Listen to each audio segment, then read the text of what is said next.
Chapter 20. A Different Lincoln. Lincoln wasn't the best student in his class. He had troubles paying attention to boring or banal subjects, and he was easily distracted. He couldn't stand it when teachers just spoke and spoke without ever stopping. History classes, for example, were extremely hard for him to go through. He needed creative environments, activities where he could show his impressive imagination, to elaborate his ideas, to demonstrate that he was such a clever kid. That's why, every once in a while, he found things that stimulated his imagination and that motivated him to work. Sometimes they were projects where he had a chance to show all his ingenuity, like that time when he and Clyde had to come up with a business idea. And sometimes they were simple things, little details that caught his attention and wouldn't leave his mind. For example, one time they were studying Mark Twain in his English classes. He loved everything related to the fiction, whether it was comics, movies, series, animation, video games, and of course, novels. He found Mark Twain's style to be pleasant to read. It was funny, and not as difficult to understand as other stuff they had to read. There were some parts he didn't understand, but nothing that a quick talk with Lisa couldn't resolve. What he remembered the most about Mark Twain, however, was a quote his teacher had read them. "Eat a live frog first thing in the morning, and nothing worse will happen to you the rest of the day." The idea of eating a live frog was repulsive and disgusting enough to be remembered by Lincoln. He could still remember Miss Johnson's explanation about doing the hardest things or the things you least wanted to do as soon as possible, so that you can then focus on the things you like, and stop worrying about those things and others you don't. As he gently stroked Lola and Lana's back with them snuggled up against him, crying their last tears their small bodies could produce, Lincoln realized that he had eaten the equivalent of 10 live frogs in the first hours of his morning. After finally grasping the situation, his sister's reactions were just as he imagined them to be, just as painful, just as terrible. The pain he felt inside his chest was beyond simple sadness or a little depression. It was an actual, physical pain. Like all the muscles surrounding his rib cage were numb, like someone were sitting and bouncing on his chest, doing everything in their power to make sure their breathing was not an easy or comfortable task for Lincoln. The sunny morning didn't last long. The clear sky where all the woods had dawned with it was hidden now behind thick clouds, announcing an incoming rain. "Guys." It was difficult to determine if they turned around to see him worried about what he had to say, or if they didn't because they were surprised by the incredible and spectacular way his voice had failed him, sounding like the last bit of air coming out of a deflated balloon. If it was for the latter, they certainly didn't find anything funny about it. He gathered up all his courage, cleared his throat, and embraced them tighter, closer to his chest, trying to show them that he was there for them, that he would protect them, to reassure them. It was, however, a task comparable to stop the rain with one's own hands. "Let's go home," he finally told them. He patiently waited for an answer that didn't come. For 11 years he learned to be a good brother. He had learned to organize his sisters, to manage them, even manipulate them given the case. 11 years of experience in resolving family disputes that were now suddenly useless given the situation. Lincoln Loud's ability with words was legendary. He was capable of convincing someone to buy him sand in a desert. But his creative capacity was suddenly atrophied. The sight of his 2 little sisters demolished by the news that Lincoln himself had troubles accepting was too much, even for him. After the silence became an obvious sign of pain, and knowing himself incapable of pronouncing the right words, he suddenly decided to simply stand up. His leg muscles were numb after carrying the weight of his little sisters for such a long time. It was hard for him to stand up, but when he finally did, he was surprised to see that his sisters did as well. They were holding his hands, almost possessively, the way they would hold on to their most precious possession, not willing to let it go. He squeezed their hands and started to walk. The long streets became interminable as the slow pace they were walking at. People passing by turned around to look at them, and Lincoln imagined that they were certainly hard to be overlooked. 3 miners, with their faces red and swollen after crying so much, walking slowly down the streets, one of them with a ripped dress and stained with mud.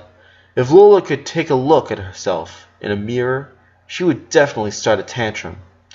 Or maybe she wouldn't care anymore. That had definitely been the worst possible way to start the day and the week for Lincoln. His morning had been a living hell, but even if everything around him was bursting in flames and his heart was aching with the unfortunately familiar sensation of abandonment and futility, Lincoln found himself repeating a single relief thought inside his head. No more secrets. A week? Lola wouldn't look at him in the eye. Her gaze was lost in the tiles that were slowly passing under her feet. Only 1 week? Lincoln squeezed her hands once again. 1 week, he softly confirmed. There wasn't any breeze, but he could still feel them shivering. So, we only have until next Monday, finished Lana. A simple question, a known answer, but with as many possible ramifications and consequences as this movement of a knight in a game of chess. I don't know. It's hard to tell. More than a week then?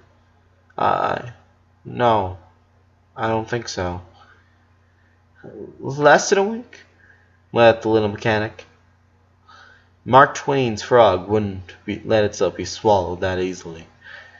Listen, guys, it's impossible to know. No one can give us an exact date. It might be a week. It might be more than that. It might be less. His phalanxes were trapped in a desperate and desolate grip, and he regretted having said anything. Those little hearts couldn't handle so much pain. Why? Asked Lola, wiping her face with her now ruined gloves, one slight pink. Why did you tell us?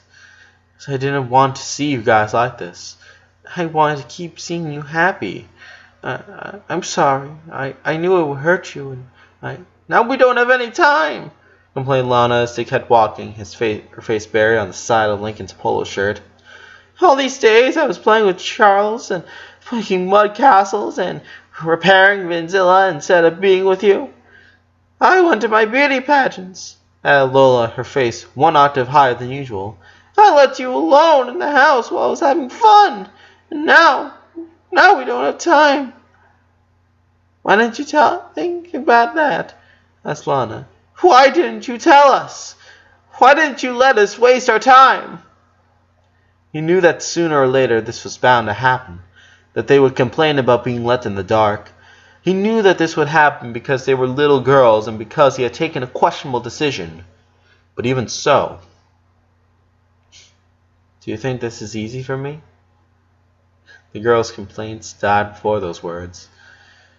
Don't you think that this is the only thing I can think of every second of the day? That during nights I have trouble sleeping? I'm also sad. I'm furious. I'm scared. I know this isn't easy for you. But you know what? It's not easy for me either.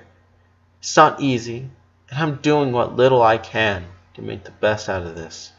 So excuse me for doing what I thought was best. But I just couldn't. A renewed sob stopped him.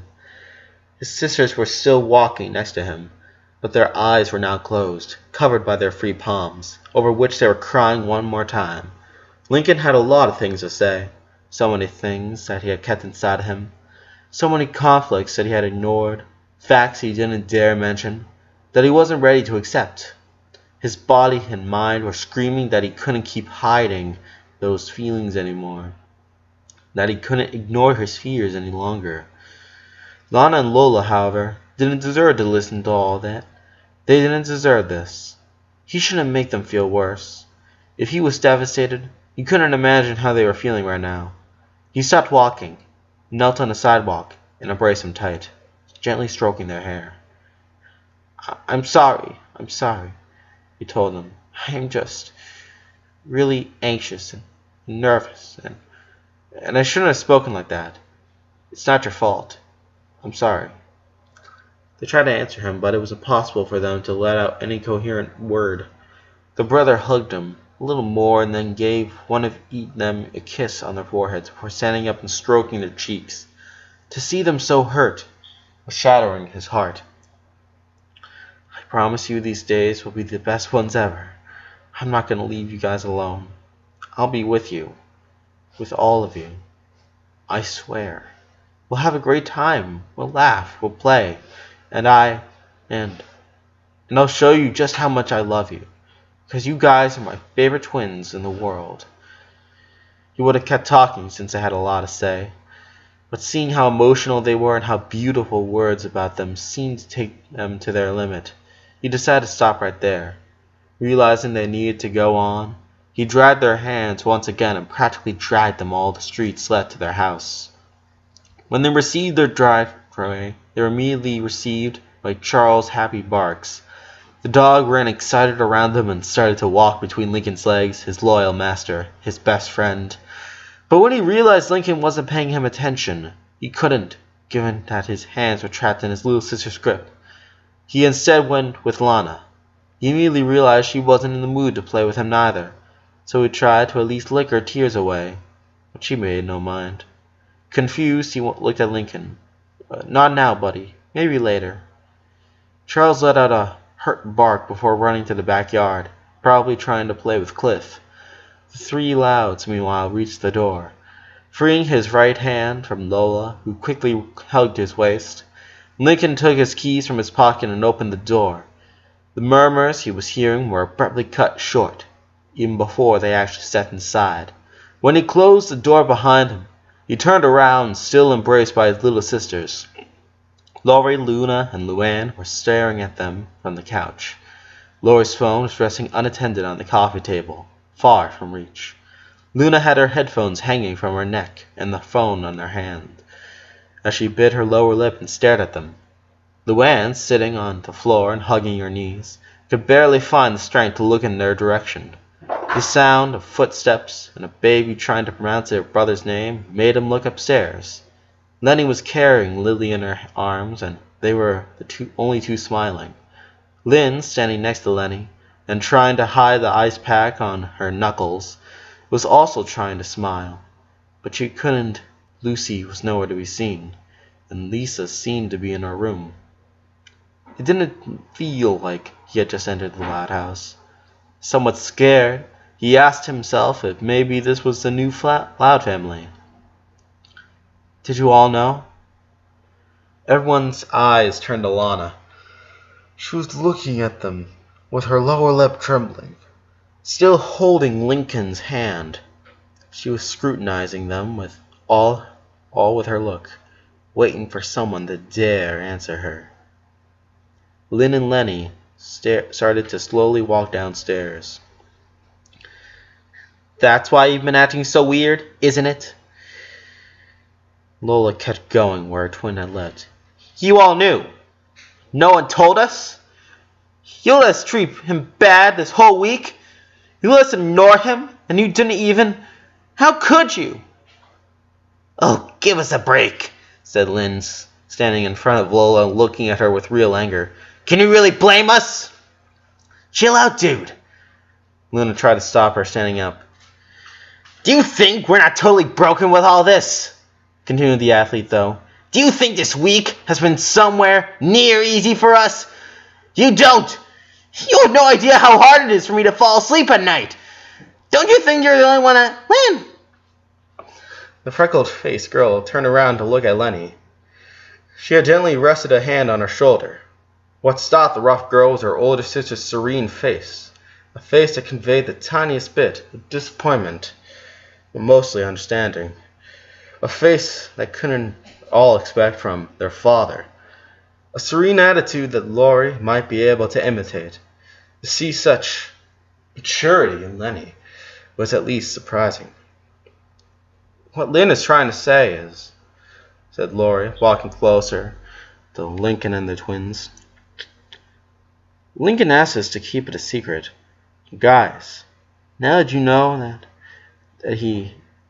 now that you know, if Lincoln asked you to do anything, wouldn't you say yes, no matter what it is? Lola and Lana looked away from her. They had nothing to argue with, no comeback to those words. Their complaints died in that instant. Lincoln decided to speak again. I wasn't ready to tell you. I even think that if Luna, Luan, and Lynn hadn't gone to the hospital on their own, and I wouldn't have told them anything neither to them. I didn't want you to know because Lincoln had thought that he had run out of deep emotions for the rest of the day after that morning, but he clearly done the wrong math. Because I didn't want to see you sad, and because I didn't have the strength to tell you the truth. I don't know if I did the right or wrong thing, but I know I hurt you all by doing it. I hurt some of you for lying, and I hurt the rest for making you lie, and I just want to say that I'm sorry. I'm so sorry. The first ones to jump on him and give him a hug were the twins. Lynn was burying her face in his chest a little after that, and even before he knew, all of them were hugging him. He even felt some new arms locking themselves around his waist, and he wondered where Lucy had been hiding this whole time. He closed his eyes and let himself dwell in the nice sensation of a group hug. The last time he had one, it had been last Sunday at the hospital, before finding out about his condition. That time it had been a hug full of relief. It was hard to understand what was the underlying message of this hug, though. Was it union? Support? Grief? He tried to read it to understand what he was feeling while he was being wrapped in his sister's arms like that. He focused and looked into his heart to see what he could find. He didn't know what it was, but even if it hurt a little, it felt like it was doing the right thing. "What are you gonna do today, bro?" asked Luna several minutes later. "I don't know," answered Lincoln. "There are many things I like to do. I'll probably go to Clyde's later, but I want to be with you guys as much as possible. With all of you. Now that you all know." "What do you want to do?" asked Lana, cleaning her nose on her own sleeves. "Anything. Whatever you want." "A board game!" They all broke the group hug to look at Lenny. The girl who was still holding little Lily in her arms was looking at them back with a big, sincere smile, like she was actually happy. It wasn't the case with some of the other girls. Lori, Lola, Lana, and Luann were looking at her like they were thinking the best way to subtly tell her to shut her mouth or remain in silence for what was left of the day. They couldn't believe she could say such a stupid thing, so out of place. They didn't understand how she could smile in a situation like this. Lincoln, however, had a different opinion.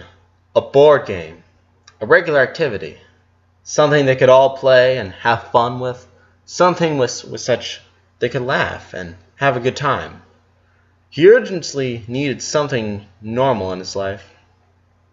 "That's an excellent idea, Lenny," he said, surprising most of them and making Lenny extremely happy. "What do you want to play?" They all exchanged confused looks. Monopoly, maybe," suggested Lynn. "No, we broke it the last time we found when Luann bought so many hotels." "What about Clue?" asked Luna. Lola broke it in half when Lenny accused her of killing herself with 6 gunshots in her head," said Lucy. What about life?" asked Lola, trying her best to keep herself from crying again. Lincoln looked at the rest of his sisters, waiting for someone to say that the board game had been destroyed after someone landed on a revenge destroyer and made someone else go back 10 steps. But since no one said anything, he assumed the game was in proper condition. "That sounds fantastic, Lola," he softly said, kneeling down to be closer to her and Lana. "Listen, while we get everything ready in the living room, why don't you guys go take a nice warm shower and get some clean clothes?" It was obvious that they both needed a nice set of clothes and to clean themselves up after having been playing in the park. But Lincoln also wanted them to relax a little, and if he had learned anything in his 11 years of life, it was that there was nothing like a warm shower to relax the body and mind. The girls, however, looked at each other and then at their brother. Their eyes were focused on him, and they didn't seem to be willing to go. "I'll be right here when you're done," Lincoln assured them, guessing what they were thinking. "I'm not going anywhere, I promise you. I'll wait for you, and I'll save a spot next to me, all right?" He smiled at them and playfully bumped their noses. That gesture never failed to make them laugh, and even though they didn't start cracking up, a thin smile was plastered on their faces. They gave him one last hug before slowly walking up the stairs, heading to their room and then to the bathroom. "I'll go to the attic and get the game," said Laurie. "I'll go with you," whispered Lucy. Laurie put a hand on the little goth girl's back, gently stroking it, and Lincoln saw with interest and a little pain how the both of them walked upstairs, with Lucy resting her head against Laurie's waist. The poor girl was obviously still affected. There was no doubt. "We should bring some cushions at the center of the floor," said Luna. "I can grab some popcorn from my room, and I'm gonna need some extra muscles to bring the bean back. Lynn, do you mind helping me, love?" Sure." She gave one last look at Lincoln, and then went to Luna's room along with her rocker sister. "I'll make popcorn and some snacks," said Luann, trying her best to smile. "I prepared some Mexican food, but I'd had some issues with it in the past, but I don't want to talk about it. I mean, it's not your business." Get it? Lenny and Lincoln started to laugh at the little joke ended, and even Lily clapped her tiny hands as she babbled. Luann went to the kitchen with a sincere and big smile on her face. Lenny was about to head up the stairs, probably trying to come up with some way to help with the preparations. But Lincoln grabbed her by the elbow and stopped her. "Hey, Lenny?"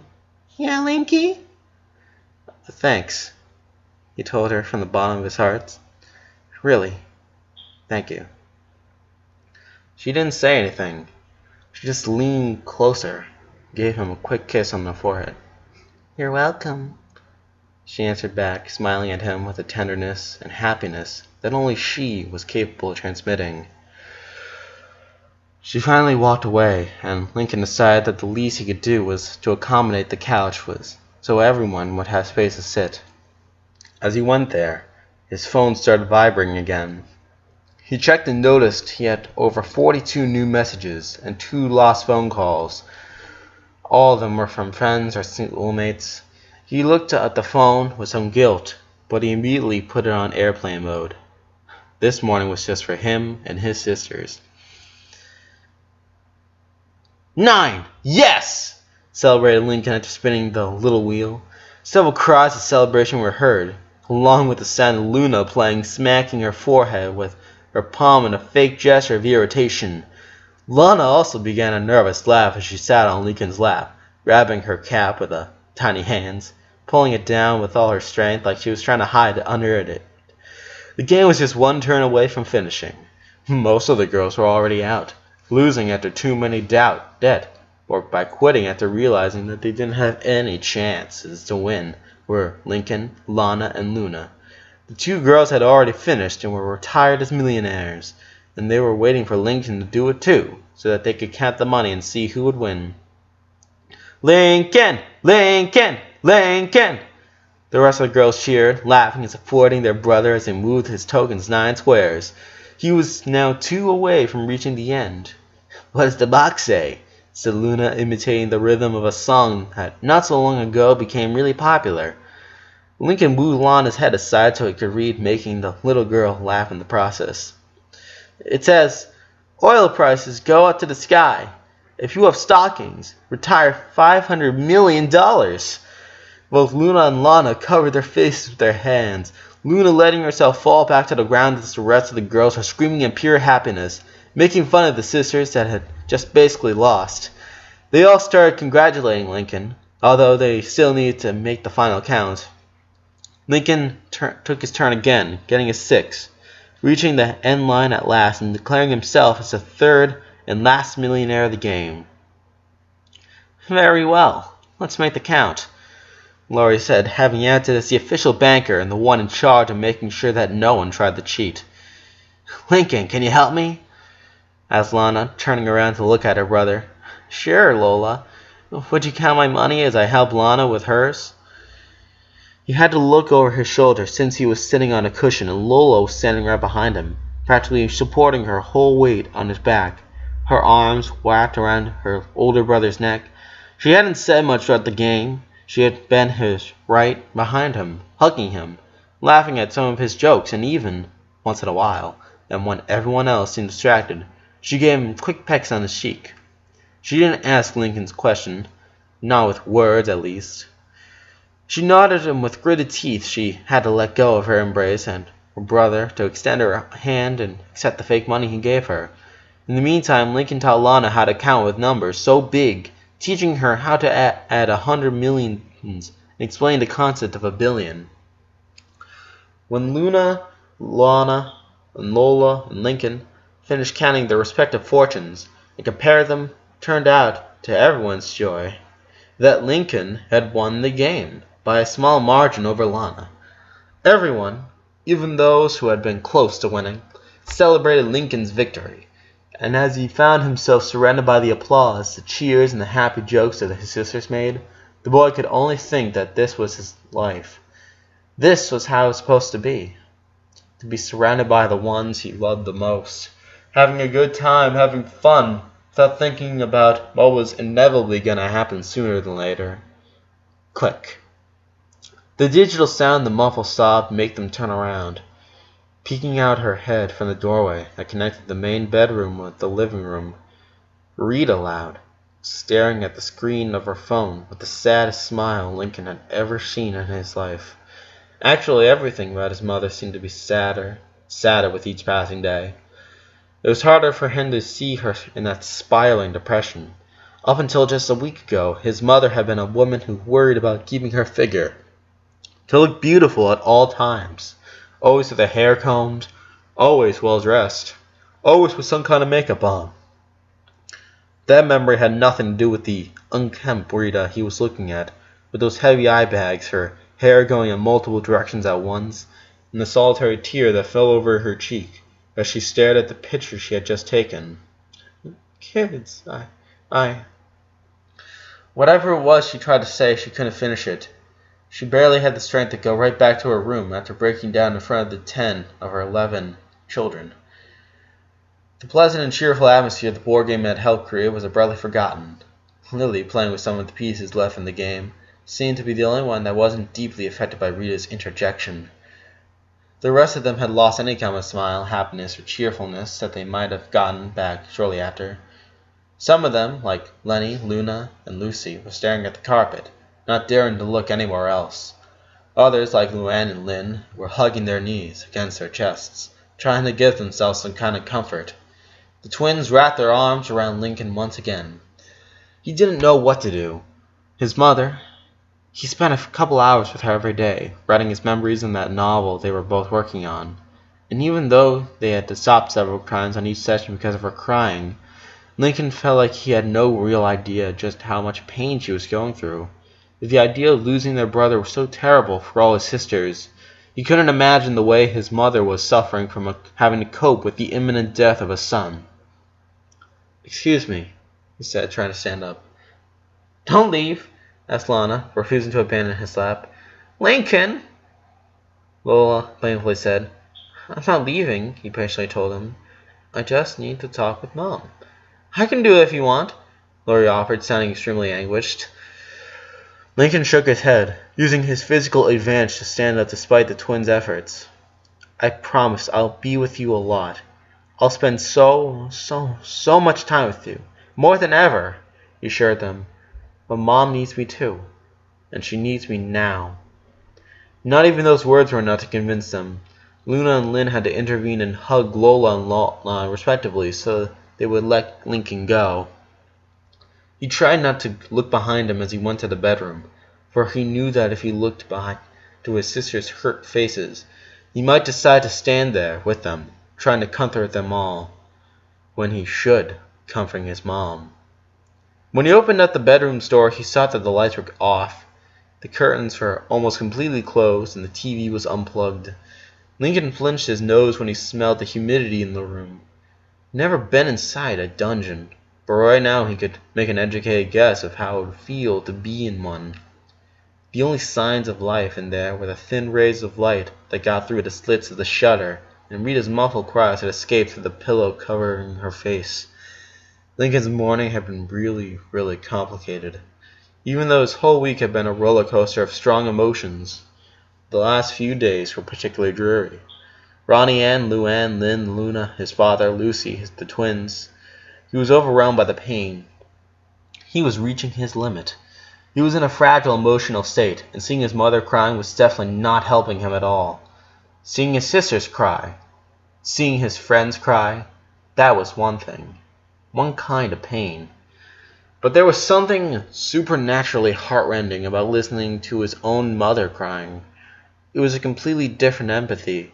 He felt pain in a completely different way, more dramatically, like he still had his umbilical cord connecting him to his mother, and her pain was also this. He didn't say anything. He didn't ask for permission to get in like he had been taught throughout the years. He dodged all the used tissues on the floor, got in the bed, and before his mother could even turn around to look at him, he hugged her. He felt like a little kid once again, embracing his mother, listening and feeling her heartbeats. And truth be told, part of him liked feeling so protected. After the initial surprise, Rita quickly hugged him back, holding him tight against her. Her bawling increased its intensity. Her hands went to his hair, his back, his arms, wrapping him, trying to feel him close, to comfort him. Her chest was spasming at the rhythm of her crying, the bereaved mourning of a mother, the song of a shattered heart. He whispered words of love. He told her that he loved her over and over again. He pleaded her not to be sad, that he would always love her, that the only thing that mattered, that she had been, no, she was the best mother ever. Lincoln, honey, you're the most wonderful kid in the world, she said, doing an enormous effort to modulate her words. I can't believe. How come we didn't see it? Why didn't we realize something was wrong? Why didn't we take you to the doctor? Why? No, Lincoln complained, holding her tighter and shaking his head now with the little mobility his mother's embrace allowed him. Don't do that, Mom. Please, don't. Don't say that. It's nobody's fault. And it's definitely not your fault. Lincoln, the doctor that took my case said that was a special case. You told me that no doctor could have seen it coming. Mom, if doctors couldn't know, how could you? It's not your fault. Please, I don't want you to become yourself. Blame yourself for this. It's not fair. It's not fair. Rita wouldn't listen to reason. Each word her son said, no matter how right or comforting it was only pushing the knife deeper into her heart. Lincoln felt utterly powerless, completely useless. He tried to make her feel better, to relieve a bit of her sorrow. Somehow, a part of her was telling him that he should probably go about it the same way he had done with Luna, allowing her mother to let go of all the pain she was feeling inside, to let her express her inner desolation. For a week she had to conceal her feelings to protect her daughters from the truth. She couldn't keep it in any longer, and a part of Lincoln wanted to simply lie next to her, embrace her, and be there for her as if she let it hurt. But even though he felt like there was no way he could do it, what Lincoln really needed was to make her stop crying. That's the only thing he wanted. Hearing her cry was just too painful. Can he write another chapter of the book? He suddenly asked, looking up to look at his mother in the eye. He could see the reflection of his own face, of his mother's watery eyes. Right? Rita tried. She continued stroking his hair. I just remembered something and I want to write it down, he said, almost pleading. Can we? Please? And then Lincoln did the most despicable thing he remembered ever doing. He put on his puppy face, the one he always used when he needed to ask for a favor, to one of his sisters or his parents. A look that he knew his mother couldn't resist. Given the circumstances, it was the most effective way of manipulation he could come up with. What do you want to write? Asked his mother, standing up, resolved to fulfill any wish her son might have. He wasn't proud of himself, but Lincoln would have done anything to distract her and keep her from crying anymore. Even though it was only for a temporary solution, even if it didn't mean anything in the long run. The urgent need overwhelmed anything else. "I want to write about the day I found out my mom was much more than a dentist," he said. "The day I realized that spending a day with her could be just as fun as going to Dad's work. I want to write about how much fun I had that day." If his plan was to keep her from crying, he wasn't doing a great job. Lunch came with quite a few surprises in the loud house. The first one of them was the announcement that Lynn, assisted by Lauren with Lincoln's unconditional support, even though he remained in his parents' room until shortly before the actual lunch, would be the one cooking for everyone. Most of the girls didn't know what to think about it. Lucy and Lori seemed to be the only ones that understood the true motives that led the family's athlete to prepare lunch for 13 people. That was surprise number 2. For Lynn's seniors' arrival minutes before the food was served, they all knew that Mr. Ladd worked from Mondays to Saturdays, and that he didn't get home until well into the afternoon when the sun initiated its downfall. He always had lunch at the office, so they were all surprised when he knocked at the door. Apparently he decided to use his lunch break to drive all the way home and spend some time with his family. It was Luann, the one that, somewhat worried, asked him if he wouldn't get in trouble if he got late after his break, considering the distance from his work to be home. "I couldn't care less about that," was his determined answer. Surprise number 3 was the decision of setting at the big table in the dining room. Almost every day, the family was divided into the grown-up table and the kiddie table. But there was also the possibility of bringing the table extension from the basement and set up a bigger table where all 13 lads, and even an eventual visit, might sit all together. Due to organization and space issues, the big table was only used for special occasions, like whenever some of the kids won a new trophy for their case, when there were new important announcements to be made, or for someone's birthday, which were distributed throughout the year, so there was one birthday every month to celebrate. The big table was therefore a synonym for happiness, celebration. When Lincoln sat down in his chair and looked at both sides, he realized that this was the dreariest big table he had ever been a part of. Lenny and Lily, who were sitting next to him playing with their spoon, were the only ones smiling. Lynn's smile lasted a few minutes after she finished serving the food she had cooked, and after Lincoln told her it looked fantastic. But the general atmosphere of sadness then embraced her, too. The meal wasn't as good as one of their father's, but it was delicious regardless, and Lincoln enjoyed it. It hurt him to see that the rest of the family were barely eating it. They looked at the food and then moved it with their forks, but they ate just a little piece every once in a while. And the silence. Dear God, the damn silence. Where were they? All the cross conversations. The complaints about the noise. Where was all the yelling for someone to pass the salt? Loud screams that were repeated non-stop until someone got annoyed enough to grab the salt shaker and toss it to them. But where were the food fights? The father scolding for those to stop immediately? What about all the gossip his older sister shared? The songs his younger sister sang? Where was all the family he knew? Lenny and their father's attempts to start conversations were not particularly prolific. Lincoln answered whenever they asked him about the show he had watched last night, or when they were interested in knowing if they had any plans to go into Clyde's house later that afternoon. But when the questions were more general, aimed at the whole table, not even his mother seemed interested in answering, and Lincoln was so tired, so exhausted, he didn't have the energy to try to cheer them all up. He had reached a point where he could not longer do that. Suddenly someone put the knife on the plate, and the sound of metal hitting porcelain made everyone turn around. Lucy had both hands on her lap and was staring at the floor. She had barely touched her food. Everyone stopped eating and stared in silence as she slowly looked up. Her bangs were covering her eyes as always, but the thin trails of tears couldn't be disguised. I have something to say. Most of the table gasped in surprise. Lincoln was remembered that no one else had heard her the day before at the junkyard, when she had talked to him with her real voice, the voice of a scared 8-year-old girl. The only one who didn't seem surprised was Lynn, and Lincoln could only guess what both her sisters had been through the night before in the safety and privacy of their room.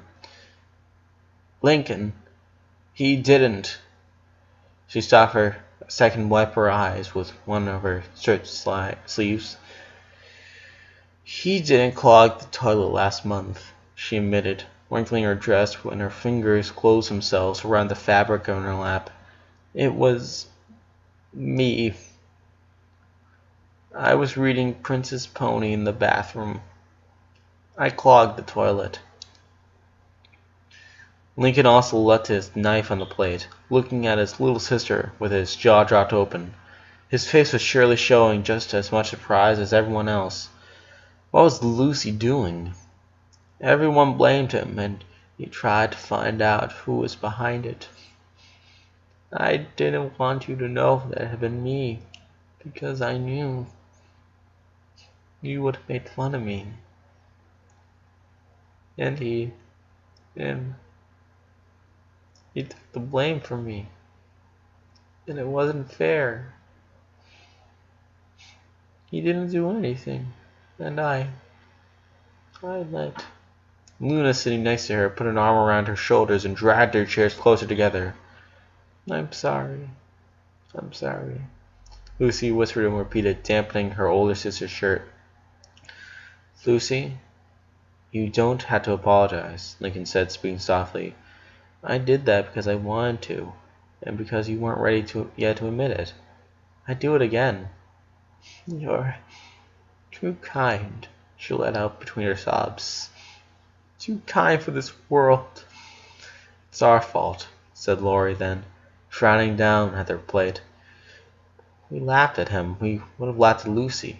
That whole incident was our fault. It was a silliness, Lincoln quickly said, fearing the way the conversation might end if he didn't cut it short. It was nobody's fault. Perfectly normal to laugh at. You always forgive us, even when we don't deserve it. Lynn said, her face filled with guilt. I turned everyone against you when I said you were bad luck, and you still forgave us all. I'm a terrible sister. I made everyone believe I was bad luck. I acted like a jerk too, always doing pranks, sometimes hurting everyone.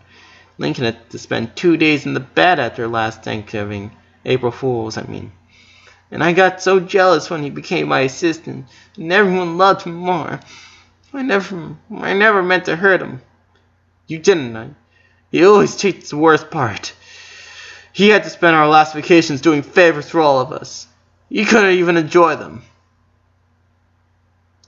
Yeah, all because we couldn't agree on where to go to our vacation, added Luna. He gave us a chance to choose between Aloha Beach and Dairyland, and we messed up. We fought. We couldn't just choose one. If it wasn't for him, we would all still be complaining about our roommates, said Lola, hugging her twin sister. Linky's the one that's always keeping us together. Now. When they all started to sob, Lincoln ended up wishing for the big table to be again in that terrible silence. The last time he had been facing that door, it had taken him almost 10 minutes to gather the courage to ring the bell. This time he had his moment of doubt too, having to take a couple seconds to think about his words. Even so, he was quick to press the button, soon hearing the digital melody of the doorbell ringing inside the house. He heard a few steps getting closer, and he took a deep breath just as the entry door was opened. Oh my God, Lincoln! Harold, come here! Lincoln's at the door! Answering his husband's call, Harold took it. McBride and his blue sweater quickly got to the entry door. Lincoln, said the robust man, getting closer and lifting the boy up almost feet in the air at a soft embrace. Good afternoon, Mr. McBride, greeted Lincoln, being hugged now by Howard. Oh, Lincoln, why didn't you let us know you were coming? We were prepared your lunch, Harold lamented. Don't worry, I already ate at my house. Kind of, said Lincoln, trying to keep the bitter memory of the big table out of his tone. Then we'll get you some dessert, quickly said Harold, dashing to the kitchen. Without giving him any time to answer, object, thank, or even think about what to say, Howard grabbed Lincoln by his arm and guided him straight to the living room, sitting him in front of the coffee table. He started to get everything ready, moving some of the decorations and architecture magazines on the spotless table and fixing some of the sofa cushions. Excuse the mess, Lincoln. We weren't expecting visits. Don't worry, Mr. McBee, said Lincoln, sitting on the sofa and taking off his backpack. Howard saw that. Oh, let me take that to Sturbridge. No! Lincoln interrupted him, hugging the backpack tight against his chest. Don't worry, it's just... Clyde's dad looked at him, confused for a couple of seconds, but it quickly regained his serenity. You can have it here, too, of course. That's not a problem, Humphrey said, looking intrigued at the backpack. Thank you. And, shouldn't Clyde be home from school by now? He asked, relaxing a bit and looking at the wall clock. Howard looked in that direction, too, and Lincoln could see the worry in his eyes. His class were over a little over half an hour ago. He should be here already, but he's taking his time to come back home. Harold's arrival broke the awkward silence that was formed between the boy and his best friend's dad. Harold put a tray on the coffee table in front of Lincoln, and even though he had just had lunch, he couldn't keep his mouth from drooling at the sight of it in front of him. Several portions of cake, recently baked cookies with chocolate chips, sweet doughs. It all looked delicious. Please, eat as much as you want, offered Harold, moving the tray closer to Lincoln before sitting beside her husband. If you stay hungry, just let us know and we'll prepare you more. Oh, wow. Thanks a lot, Mr. McBride. They told him not to worry about it, and right then it wouldn't only be rude to reject the food they had prepared. He was actually really excited to taste those cookies. Lincoln put his backpack right aside and grabbed the first one. The fragrance of recently cooked doughs made him close his eyes. He loved all the food the McBrides cooked. It was always delicious. As he ate the cookies and tried a little of the amazing cake they had prepared for him, he pretended not to notice the nervous looks Clyde's eyes were interchanging between them, and the whispering they tried to hide from him. He didn't know what they were talking about, but he could make an educated guess and then say that it was somehow related to him. He had the faint hope that they might not start a conversation about him. Lincoln, dang it. Yes, Mr. McBee? He asked, taking the last mouthful of the cake and leaving the empty plate on the table. Howard looked at Harold, his lips trembling and his defenses threatening to give in already. Harold put a hand on his couple's back and reassuringly rubbed it. Lincoln, we know that you're not going through an easy time. He started, his deep voice filled with emotion, in a whisper that was only really hard to relax Lincoln, to let him know that he was in a safe space. And we don't want to cause you any additional trouble. We don't want to make this harder for you. A small part of Lincoln, the most exhausted and desperate part of him, the one part he was trying so hard to conceal, tempted him to let out, and yet, since you're here, we just want to thank you. Lincoln suddenly stopped chewing.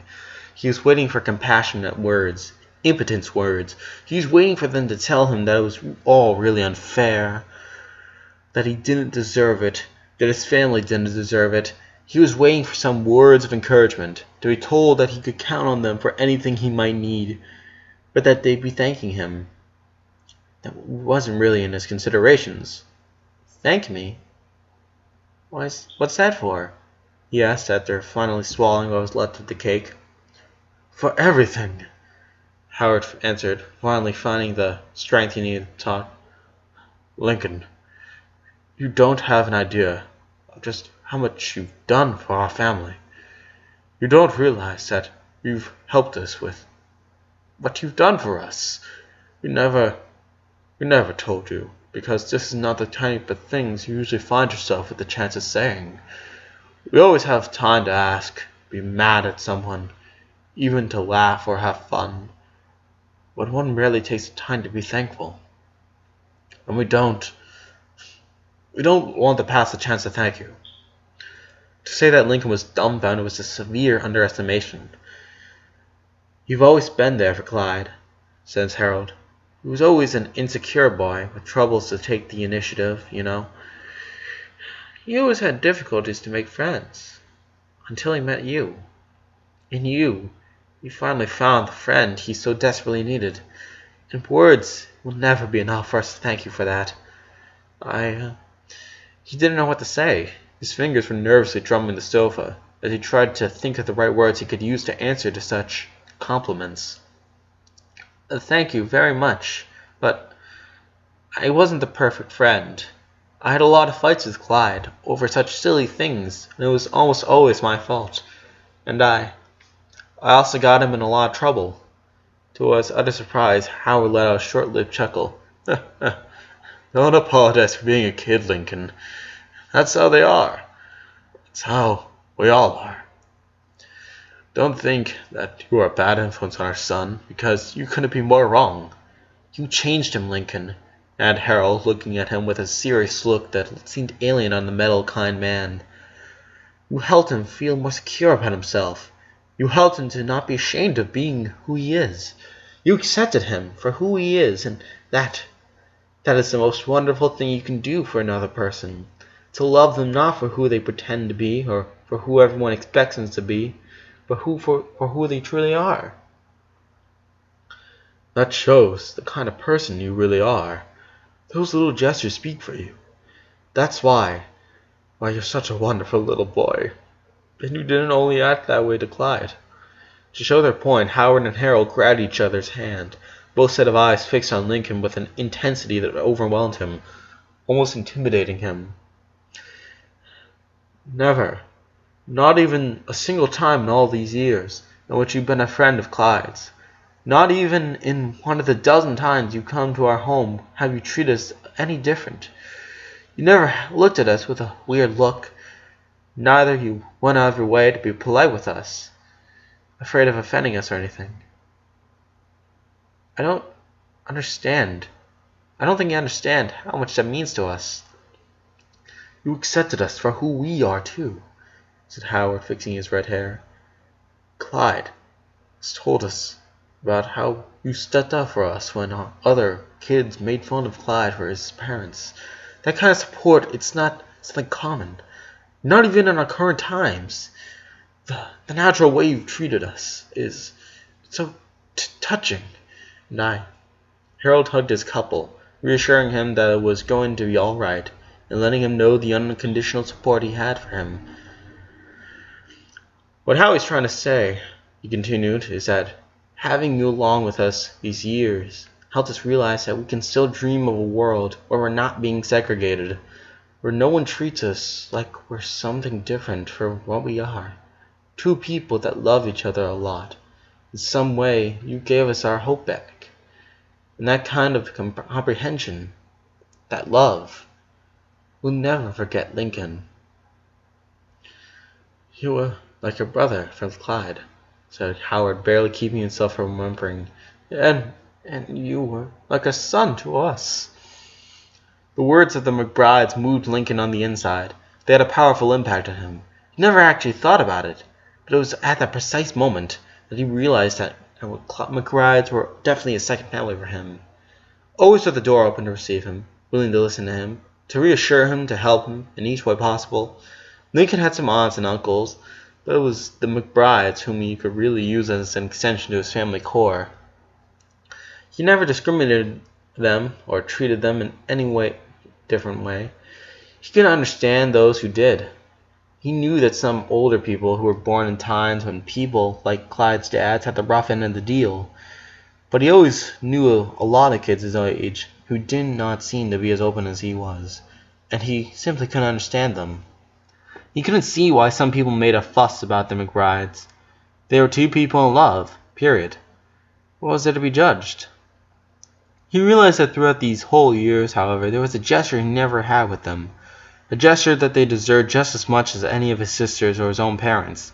Looking how sensible they were, and after the beautiful words they had for him, Lincoln stood up, walked until he was face to face with them both, and to McBride's surprise, he hugged them. The surprise was short-lived, and soon enough was tangled in an embrace as honest and sincere as any of the hugs he shared with his sisters during this whole week. When they finished the hug, Lincoln asked him if he could go and wait for Clyde in his room. Two men, profoundly touched by Lincoln's gesture, told him that of course he could wait there. So Lincoln delicately grabbed his backpack and went straight to his best friend's room, the place he knew just as much as the palm of his hand. He remembered how just a little less than a week ago he had to break the news for him. The boy hadn't taken the news in a good way. Obviously, his spotless room ended being a mess after the panic attack that had taken him to throw all his bookcases to the floor. It looked now more tidy, yes, but it wasn't the same as always. Lincoln noticed it right away. On the cork bed, where Clyde usually had his school schedule, reminders of his sessions with Dr. Lopez, that set of pictures he and Lori that she had taken during that time when he had unknowingly been helping her get Bobby jealous. There was now a new set of things. Pictures of Lincoln and Clyde, tons of it. A copy of the school yearbook with Clink and McLeod as official members of the staff. His ticket from their first Mooch concert ever, the one they had gotten into with a little help from Luna. Dozens of the ace-savvy drawings the two of them had made, summaries of crazy comic book ideas, even their gigantic handwritten theories on how their favorite superhero could be adapted to the big screen in a live-action movie. Lincoln stood in front of the board for several minutes, mesmerized by it. Every picture, every drawing, every little thing hanging there had in it whole afternoons of fun. Years of friendship summarized in a big collage, a wall that, like Lincoln himself felt, could be used as a resume of his life. His short life. He didn't even hear when Clyde got home. He just saw it when his friend opened his bedroom door, yelled his name, and ran to hug him. "Oh, Lincoln, I was so worried. You didn't answer my messages," he said, moving his arms back and forth on his friend's forearm, as if to make sure that Lincoln was, in fact, there, and he wasn't seeing a ghost. Lincoln suddenly felt guilty. "Oh, I'm so sorry, Clyde. I turned off my phone today, and, well, I forgot to turn it on later. I was just getting too many messages from the guys from school, and I needed to be with my sisters." Clyde painfully closed his eyes, softly nodding. "Yeah, Mrs. Johnson told everyone today. It was awful." "Honestly, I'd rather not know," Lincoln said in the middle of a sigh, before grabbing his backpack. "Hey, Clyde, there's something I need to get this off the way as soon as I can. I have some stuff for you." Without waiting for an invitation, he went to his friend's bed, moved some of the stuffed animals, and sat upon there, opening his backpack and leaving it right beside him. Clyde quickly followed his lead, sitting next to him without saying a single word. After breathing in and convincing himself that this was the right thing to do, even though he had spent almost an hour locked in his room, staring at his mirror and getting ready for this, Lincoln finally grabbed the first item from the backpack, making it tinkle with the movement. "Lincoln?" "Clyde," he said, holding the book with both his hands, staring at it with nostalgia for several seconds before extending his arms and inviting his friend to take it. "This is my coin collection." Clyde's eyes were the only part of his body that was moving, taking turns between staring at the book and Lincoln's face. He was breathing hard, like he was getting ready to dive into the pool from the 20-feet springboard. It almost looked like he didn't understand what was going on, but Lincoln knew him very well, and he knew that Clyde understood the situation. "I have all the denominations of 67 countries, including the complete collection of North America, South America, Mexico, Western Europe, Russia, Japan, China, South Korea, and Australia. I have started the page of another 55 countries. I still have a long way to go, but this is one of Royal Wood's most important coin collections. I've been working on this for over 3 years, and you've helped me do it. Every summer when you were traveling to other countries with your parents, you would always bring me as many coins as you could. That's why I wanted to have it." He softly shook the book so Clyde would grab it, making the coins tinkle once again, like a heavy rattle. After Lincoln's insistence, Clyde had no other option but to accept the gift his best friend was giving him, taking his small legacy as a coin collector and holding it tight against his chest, like he would never be separated from it. Before he could actually say anything, Lincoln took another bag from inside his backpack. Clyde gasped after recognizing what it was. I didn't bring my whole collection because I don't know. I have a small hope that Lily might grow to like them," said Lincoln, opening the bag and grabbing the first comic on the pile. "But I brought the comics I own that I know that you're missing to complete some arcs. I have the 6th issue of the Zodiac Saga. I have A Savvy Volume 4, Issue 45, where we find out the true identity of Aegis, the crossover between A Savvy and the universe of Dragonfall X. Lincoln, I can't accept this, Lincoln complained, furiously shaking his head. I can't. Come on, Clyde, just take them. Lincoln pleaded with him, putting issue 45 once again inside the bag and handing it to him. They're not going to be of any use if they're in a bag in my room. In this way, at least I'll know they're helping you to complete your collection. They're going to be useful. Please, just take them. Buddy. Carefully, Clyde let the coin collection aside and with religious admiration accepted the comics. His fingers were shaking as he touched the bag with the care and softness he would use to caress a newborn baby. Clyde's glasses also always made his eyes look bigger, working like a magnifying glass, and with his eyes zoomed like that, Lincoln could see almost to the detail the tears that were starting to appear in the corner of his best friend's eyes. He could see how Clyde was struggling with a lot of his courage and effort to keep them from falling down his cheeks. The easiest thing for Clyde would have been to cry, to let go of all the sadness he was feeling right then, but he was doing a big effort to be strong, not for himself. He wasn't trying to fake strength he didn't have. He wasn't afraid of showing himself as weak in front of his best friend. Clyde was being as strong for Lincoln, because he knew, or at least he intuited, Lincoln's emotional exhaustion. He didn't want to be yet another burden for him, so he swallowed up his pain, all the anguish and sadness he felt. He had to do it for his best friend. A lot of people made fun out of Clyde because he couldn't stand horror movies like The Harvester. But right then, Lincoln saw Clyde as the bravest person he knew. I'll treasure this for the rest of my life, said Clyde with the faintest voice. I'll put them in a special plastic bags to protect them. I'll take care of them. And I also brought my copy of Super Mega Brawlers Turbo Fighters 24, Lincoln said, turning around to open his backpack again, taking more time than he needed to take out the video game, giving Clyde the opportunity to wipe the tears away from his eyes before looking at him again. This one, I can't give it to you. Some of my sisters use it every once in a while, and anyway, I gotta teach you all the final moves for every character, even the secret ones. Once he grabbed the video game, he threw the backpack to his floor and resolutely stood up. There are some things that are really hard to do, and there are some other things that you need to perform a series of tasks to be able to do them, like getting 3 critical strikes or not blocking even once. He started to talk really excited, walking in circles and trying by all means to make his enthusiasm to show his voice, given the excitement and joy of the game apparently made him feel. Lincoln? You'll see, Clyde. By the time I'm done teaching you all my secret combos, you're going to be able to win everyone. Lincoln continued, ignoring Clyde. My 46 victories in a row record against Rusty will become yours. Believe me. Lincoln.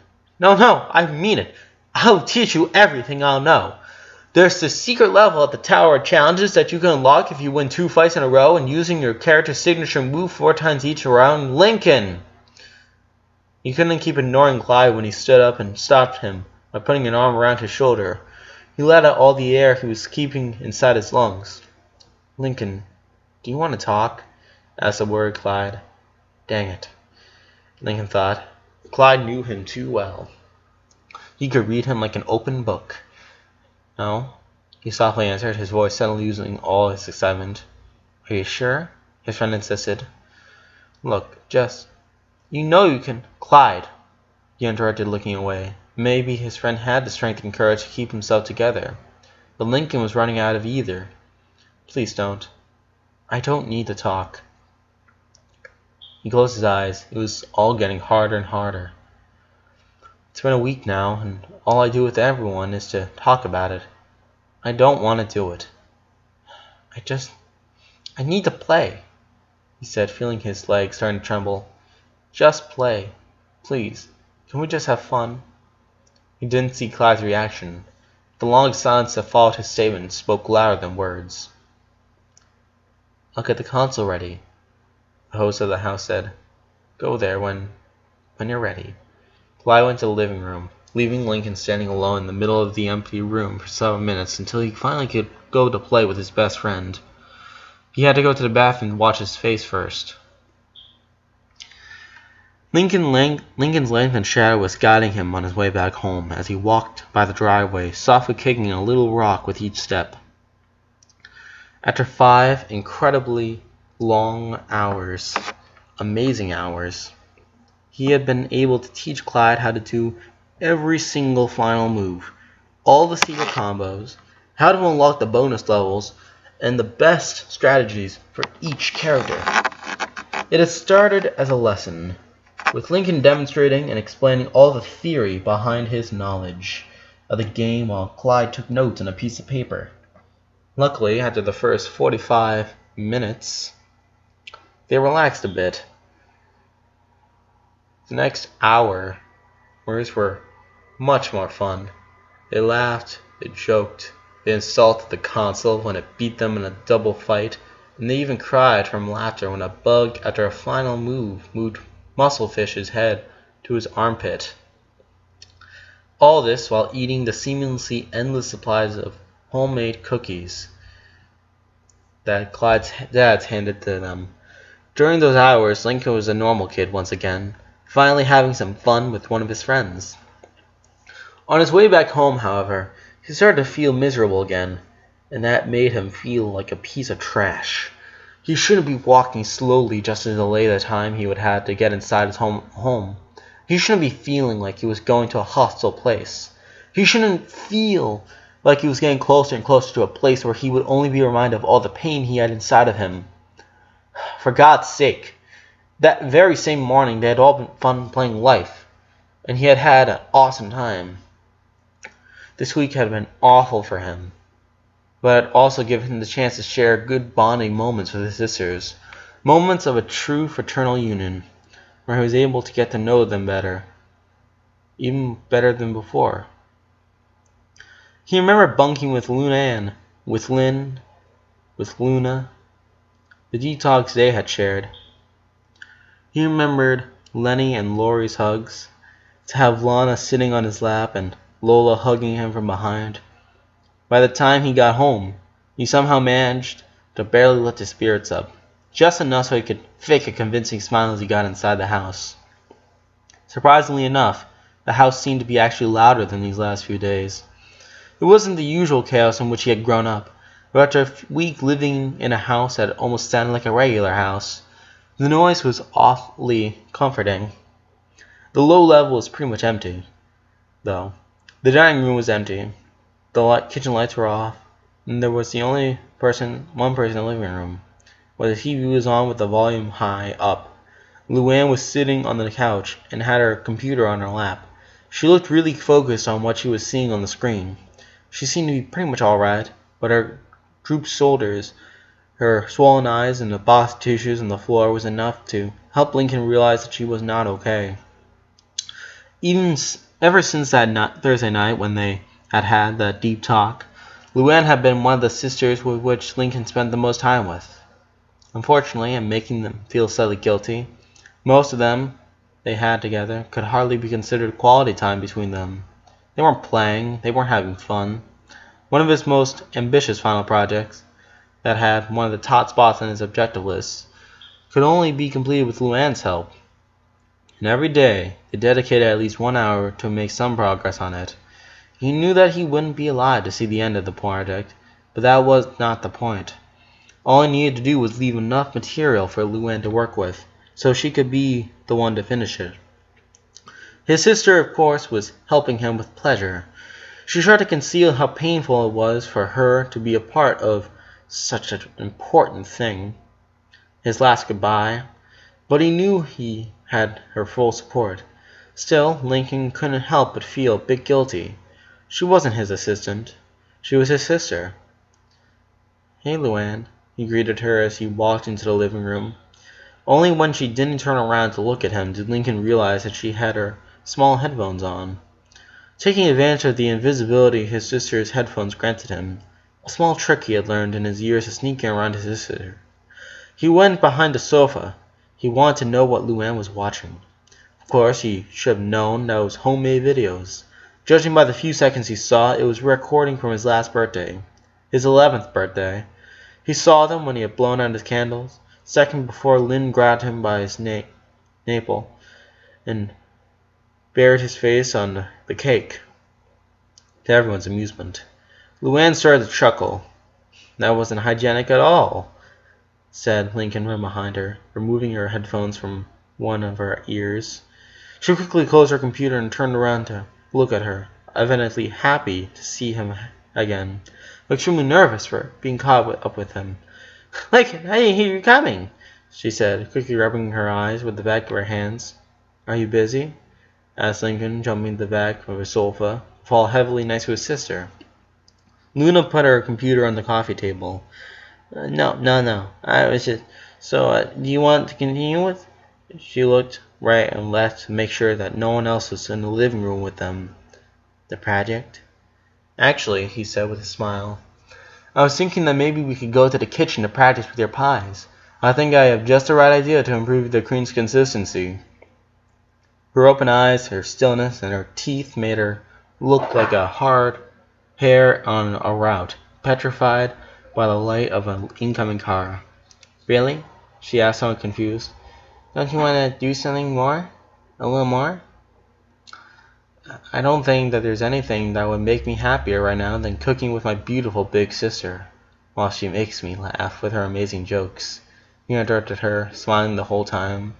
His phrase went dangerously close to the tenderness limit she could support without breaking down. Fortunately, Luann's reaction was to stand up, lifting him from his armpits, squeeze him against her, and grab his hand as she guided him to the kitchen. "To be honest, cooking is not my thing, but I'm pretty happy with the way my pies turn out, Link," she joyfully said, sounding more like the Luann he loved.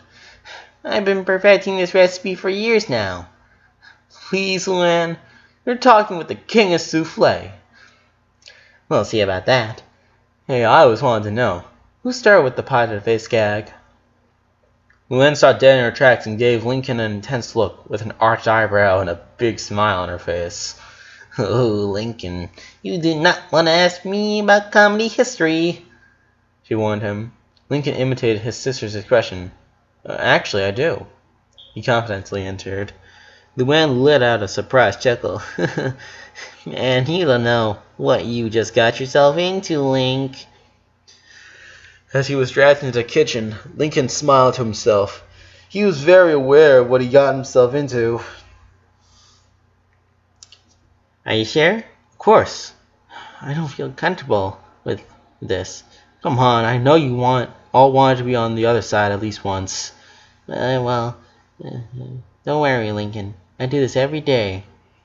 If you say so." Lincoln prepared his arm. He calculated the distance. He thought about the force he needed to apply. Finally, after making sure that he couldn't really hurt her, he breathed in and threw the pie right in Luann's face. The sound of cream impacting against her face, crushing and splattering in all directions, was magnificent. It seemed like a sound effect out of a cartoon movie. Luann seemed like a sound effect out of a... Luann flinched backwards with the impact and took both hands to her face, grabbing the base of the pie and taking it away. Lincoln couldn't stop himself from bursting into a hysterical laughter after seeing his sister's face, completely covered in cream, as she used her fingers to wipe her eyes clean.